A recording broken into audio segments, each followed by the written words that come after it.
Hello everyone, hope you're doing well. Today it's time to have a look at the Warbond shop for the new, obviously, battle pass that has come in, Majesty's Hussar.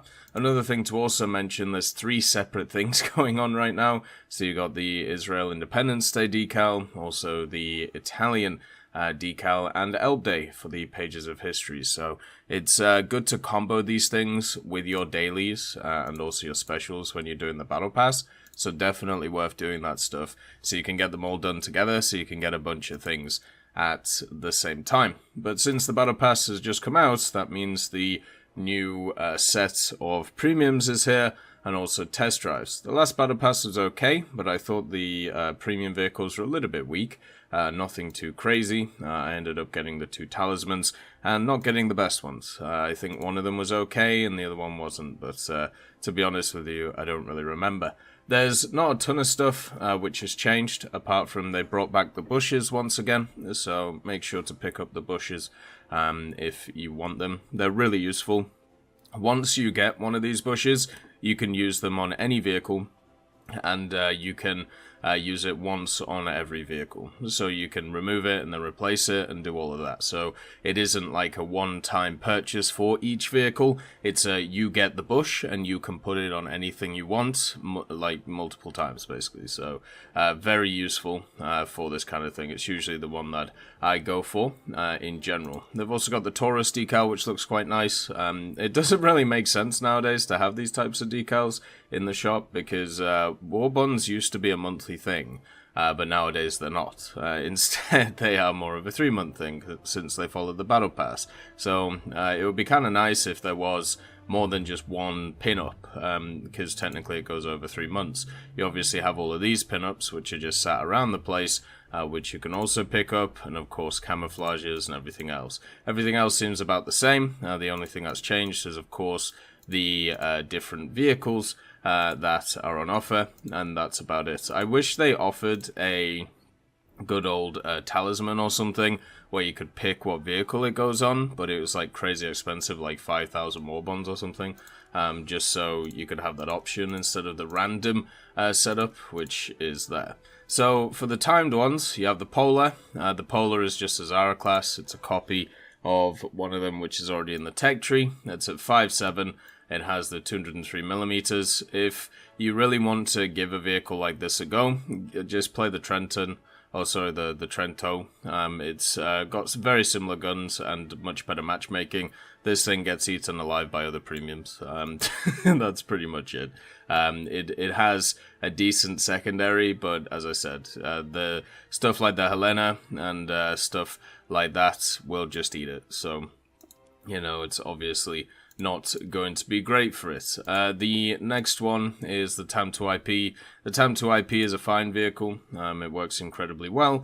They just upped the BR of a lot of the high-tier ground vehicles nowadays, so that basically means something like a TAM2IP will have much better matchmaking than it did before.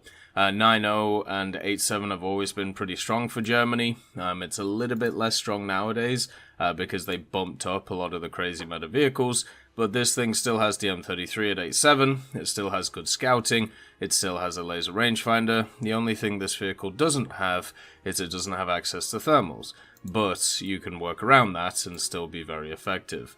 So I would say that's a pretty good pick for this. Then you have the G91R4, once again a vehicle that has been nerfed quite aggressively, but still is very effective. It's good in air and it's good in ground. It's basically just a missile truck. You know, you have the 4 AIM-9Bs, or you can bring the good old AS-20 Nords. You do lose 250 cals while bringing them, but it's not a huge deal. These basically got a big nerf on them, which was a good nerf because they were absolutely overpowered. It wasn't even funny. It wasn't funny playing against them. It wasn't fun, you know, anything like that happening. So luckily they got nerfed, which was quite good. So it still is useful and it can still do really well. You just actually have to hit things now instead of hit near them. And even in some scenarios, you still only, you know, need to hit near them. So it's it's not a huge issue.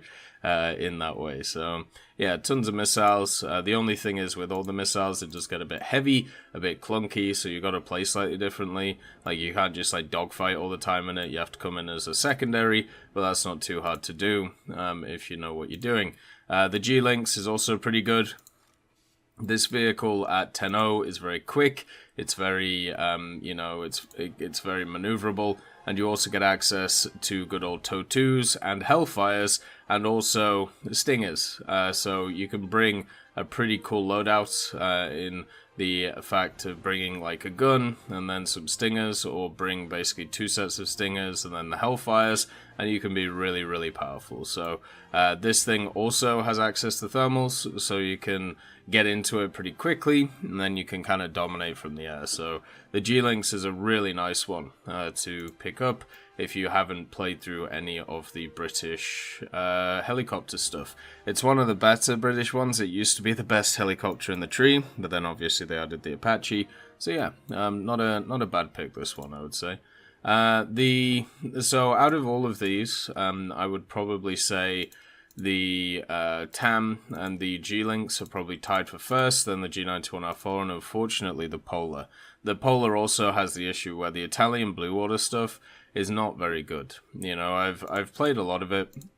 I've tried my best to get through it, but a lot of the vehicles just feel like they are worse than the competition. So yeah, the Trento is quite fun, as I've said before. Like, I'm about halfway through it, and you know, I've made a big effort to try and get more and more naval stuff researched, and we're pretty well up there nowadays with most of the nations. So we'll keep going over and over again. But yeah, it's just Italy's blue water tree is incredibly weak compared to a lot of other nations. So for the premium vehicles that are on offer, you have the KM5, the Su-57, the Hudson Mark V, the Pyramuski, and then the Thunderbolts, and the M4A4 first PTG. So this setup can be put in 2 groups. These 3 are incredibly weak, but these 3 are actually pretty good for their BR.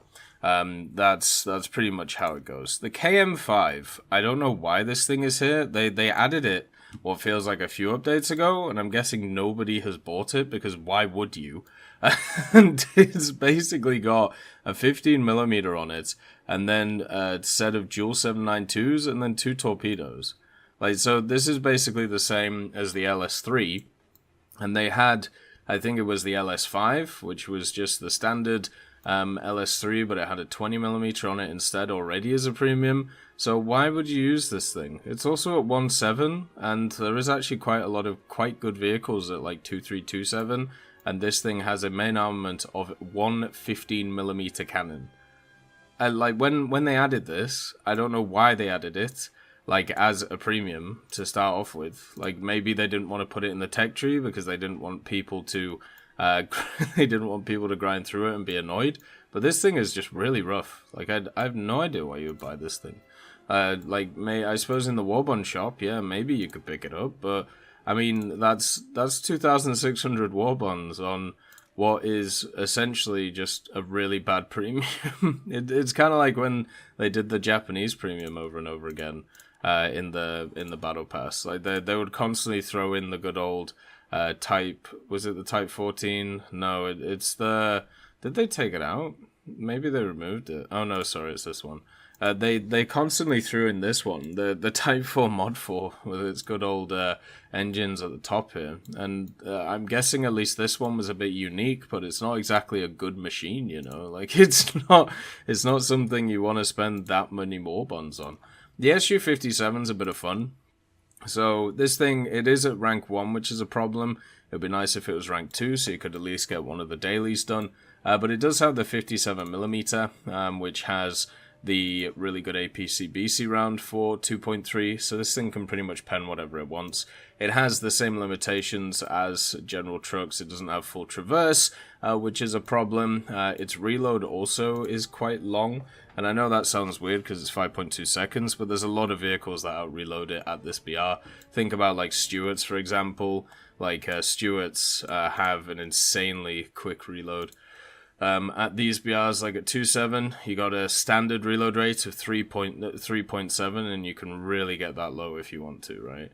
So that's a bit of an issue. The vehicle itself, though, it's not a bad one. It suffers from the same thing a lot of Soviet vehicles do right now. It doesn't actually have a lineup because they moved up the T-50 and also moved up the T-126 to 3.0. So you used to have like this 2.7/2.3 area, which was quite fun. Nowadays, you have like these two. I suppose the SU-122 is okay. The T-80, which is terrible, and then you have the T-28E, which gets a stock shrapnel shell, because screw you. I don't know why this thing has a stock shrapnel shell. It's absolutely diabolical that it has a stock shrapnel shell that doesn't pen anything, but it just is how it is. So yeah, the lineup itself is not the best, and also at the same time, since the SU-122 exists, do you actually put this in the lineup with it? And also, all of that is rank 2, and this one's rank 1. So why is that? I don't know. So the vehicle is a little bit of fun, but it doesn't really fit properly in, you know, what you would want to do. And also for general grinding, like, it's not going to be very useful, right? Like, it doesn't give you a lot of stuff at the end of the day. So that, to me, is very weak in its setup. Then you got the Hudson. The Hudson's a fun little vehicle. It's obviously an American vehicle that's been put into British service. I can't remember its name in American service, but in British service, it's obviously the Hudson Mark V. So this one has access to some really interesting bomb loads, which can be useful. It's just its general use is never going to be huge because its bomb load isn't as big as a lot of other vehicles at the BR.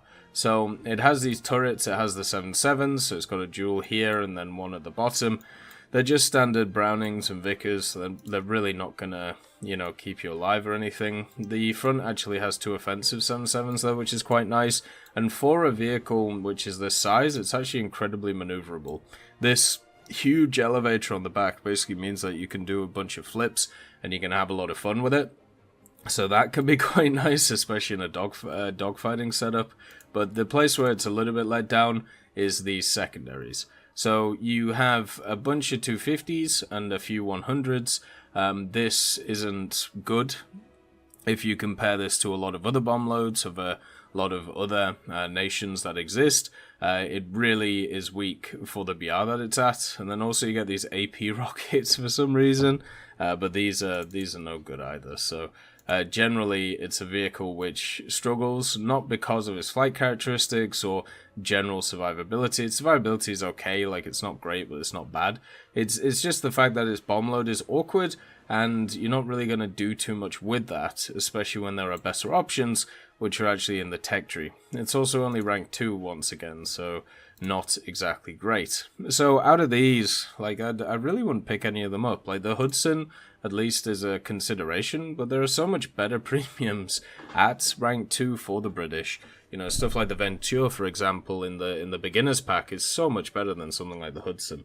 The second 3, though, I mean, they're not bad. Like it's okay. You know, the first one is the Chinese M4A4 first PTG. So this was actually the starter vehicle for the Chinese when they were added to the tech tree, and it's just a standard M4A4. You know, with the good old hull, with the weak spots on it, you know, these flat plates that you can, you know, push through. And it has the stabilized 75, which is very good, you know, the good old vertical stabilizer. And the big thing between this one and the tech tree one, you may be like, oh, well, it's obviously the skin, right? Like, the skin is really weird and actually historical, by the way, which is kind of cool. But no, it's the 50 cal. This thing gets a 50 cal, whereas the standard tech tree version doesn't. And that basically means, unless they changed it, I don't think they did.